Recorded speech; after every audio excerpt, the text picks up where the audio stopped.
My wife and the neighbor's husband were having an affair right under our noses, so I exposed them, cost them both their jobs, and now they're stuck dealing with the fallout while I sit back and enjoy the show. Shithead and Sarah have been like family to my wife and I for several years, practically ever since we moved in across the street from them. The four of us were extremely tight. Our kids are the same age as theirs and are all good friends. We were one big family unit. We did dinner together a few times a week. We even went on vacations together. I truly saw Shithead as a brother, and my wife and Sarah were very close too. 5 months ago, I was completely blindsided by the discovery of an affair between my wife and Shithead. My wife had left her email open on our computer, and I saw an email from her to her longtime therapist saying that Shithead would be joining her at an upcoming session again. What the heck? My mind started racing. Why in the world would Shithead be going to her therapy sessions without my knowledge? I did a search and found some other emails to and from the therapist proving that Shithead had been going to sessions together with her for about 6 weeks. I checked our mobile phone account and discovered that, since late summer, they had been exchanging hundreds of texts every day, peaking at nearly 500 per day by the holidays. Speaking of the holidays, my wife and I hosted both of our families, parents, siblings, etc., for both Thanksgiving and Christmas dinner, and Shithead and Sarah joined us either for dinner or after dinner on both holidays.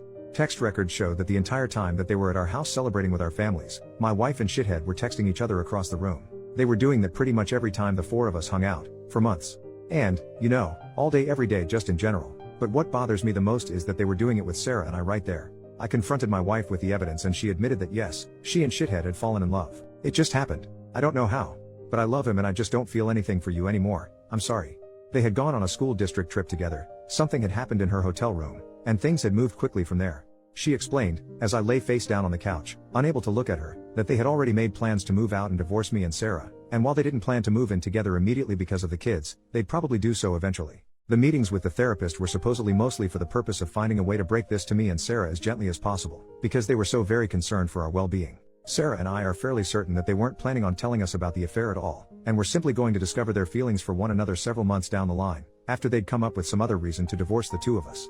My wife moved out 2 months ago. I was, and still am, utterly destroyed. I cry every day. I cried writing the first few paragraphs of this story just now. I worry nonstop about the impact on our kids. But I am also not exactly a shrinking violet when I feel that I've been wronged. And in this case I was, objectively, very very wronged. So, a couple of years ago, Shithead ran for a Board of Education seat as a pretty extreme underdog. I helped him with his campaign materials and debate prep, and my wife, a well-known school district employee, this becomes important later, got the word out as best she could. Much to our surprise, he actually won in a squeaker, by just a few dozen votes. Being on the board became the center of Shithead's world. He joined every committee that he could.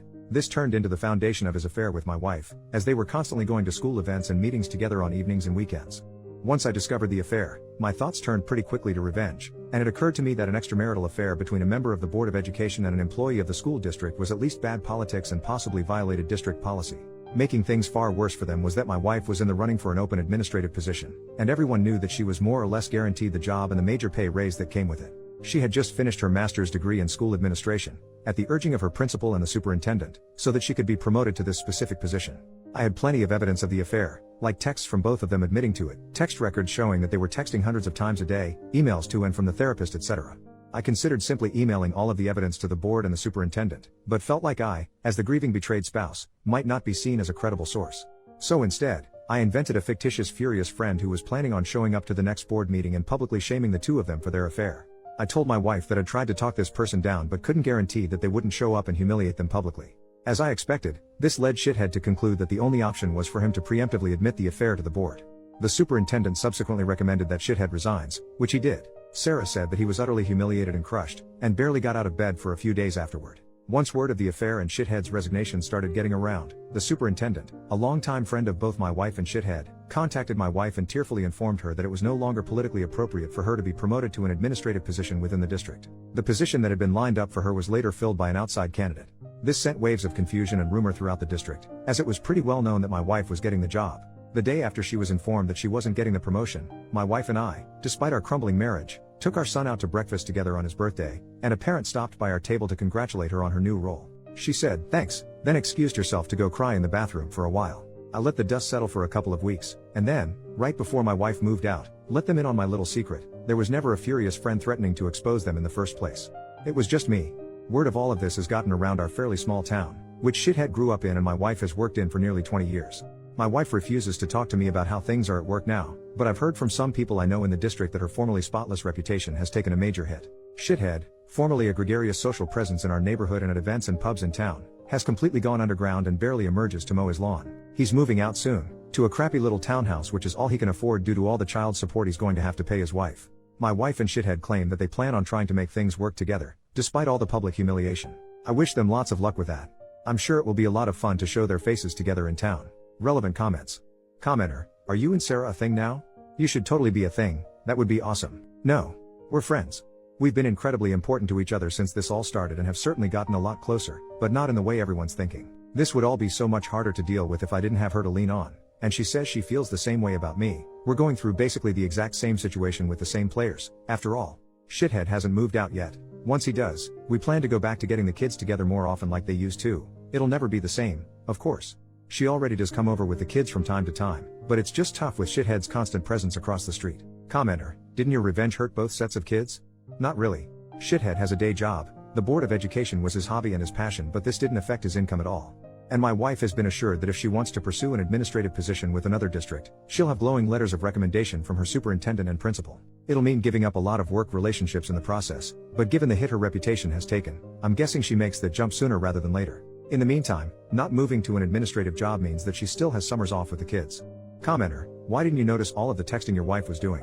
Well, I did. It was really starting to piss me off. It was excessive. She has a big social circle and does tend to text a lot anyway, but it was really getting over the top, to the point where she was completely ignoring me and the kids. At one point in November I asked her to agree to a no phones at the dinner table rule, which she agreed to reluctantly but then would pout through dinner, and eventually she just started using her phone during dinner again.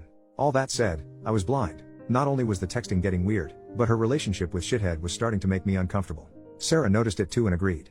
We confronted them a couple of times about it directly and they both swore up and down that it was just school stuff that they were talking about. There was nothing else going on. And for whatever reason, we believe them, probably because the mind tends to refuse to see things that it doesn't want to see. Update 3 years later, I've been getting a surprising number of requests to post an update to this story. Where to start? It's been a bizarre few years, especially with COVID thrown in the mix, which I somehow still have never caught, despite my kids getting it twice each. Thankfully just mild cases. Well, at the time that I posted the original story, I was obviously a wreck. Things actually got significantly darker for a while after that. My ex decided to start bringing Shithead around our kids just a few months after she moved out, which was really hard for me to deal with. I'd never really dealt with serious depression before, but things got bad enough that my doctor more or less forced me to start on an antidepressant because I admitted to him that I was thinking about taking my life pretty frequently. I think this is where I should mention, trigger warning for the rest of this paragraph, I had a very specific plan and everything I needed to do it. The one thing that gave me any kind of relief was telling myself that if life got any more unbearable, I had a way out. So yeah, stuff got bad, but I'm still here, and thankfully I don't think about that option anymore. I reluctantly decided to dip my toe into the online dating world, and after a number of short-term things that didn't pan out, I actually connected with someone, much to my surprise. We'll have been together for 2 years next month. She's absolutely amazing. We don't live together, and for the time being we're both good with seeing each other a few times a week. Would I love to see her more? Yep. Am I ready to live with someone again and go all Brady Bunch with our respective kids? I'm not sure. For the time being, we have a lot of fun together, and that's more than good enough for me. As far as things stand with my ex and Shithead, they're still together, but there seems to be trouble in paradise because my kids report that they almost never see him anymore. My kids don't like him at all and they just avoid him when he's around, according to my older one. When all of this started, she had seemed confident that they'd be living together pretty soon, but they still don't, and as far as I know there are no plans in the works for that. They did buy a boat together, which I find hilarious for some reason. It just seems like the classic affair couple thing to do. Sarah took a long time to accept that her marriage was truly over, but once she did, she really did an admirable job of moving on.